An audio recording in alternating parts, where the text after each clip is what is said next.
Dougou Siagacha Christian, doctorant. Depuis octobre, je crois le 12 octobre, avec la première conférence sur le véritable ennemi de mon bonheur, moi. Donc si je compte depuis ce temps-là, c'est la quatrième cette fois-ci. Il y a de nouvelles choses, il y a un apprentissage. Et on est vraiment nourri, comme quand on mange quelque chose de bon et qu'on aime. Parce qu'on rentre avec des phrases importantes et chocs qu'on peut mettre en pratique, que je peux mettre en pratique dans ma vie de tous les jours. Ça répond à beaucoup de questions que je me pose, à beaucoup de problématiques que je me pose par rapport à ma vie personnelle, à ma vie professionnelle, à ma vie spirituelle.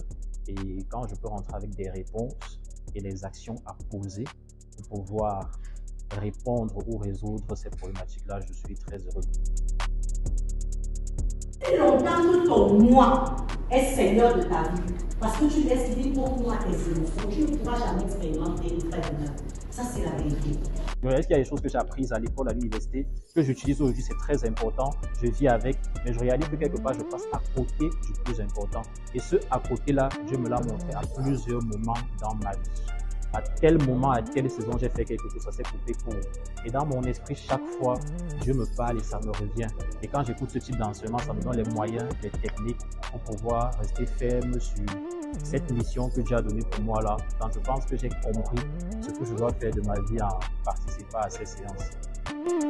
72 disciples, ils sont revenus pleins de joie en disant, Seigneur, même les démons se soumettent quand nous leur donnons des ordres en ton nom. Ils n'avaient jamais imaginé qu'ils pouvaient chasser les démons. Mais le fait d'avoir accepté et répondu à l'appel du Maître, ils ont vu le potentiel qui était en eux se manifester. On a donné des outils pour pouvoir vivre ces moments-là. Donc, le plus important, c'est le service. Par exemple, Jésus pouvait répondre aux besoins spirituels des personnes qu'il est venu sauver. Il pouvait aussi répondre à leurs besoins matériels. Il faut être un leader qui s'abaisse et non un leader qui s'élève sur les autres. C'est quand le leader s'abaisse que les autres peuvent l'élever. Donc, j'exhorte les autres à la fin pour l'année 2024. Soyez toujours joyeux.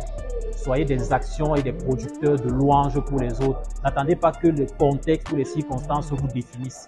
Il faudrait que quand vous arriviez quelque part, que ce soit vous qui apportiez du changement dans l'environnement où vous vous trouvez.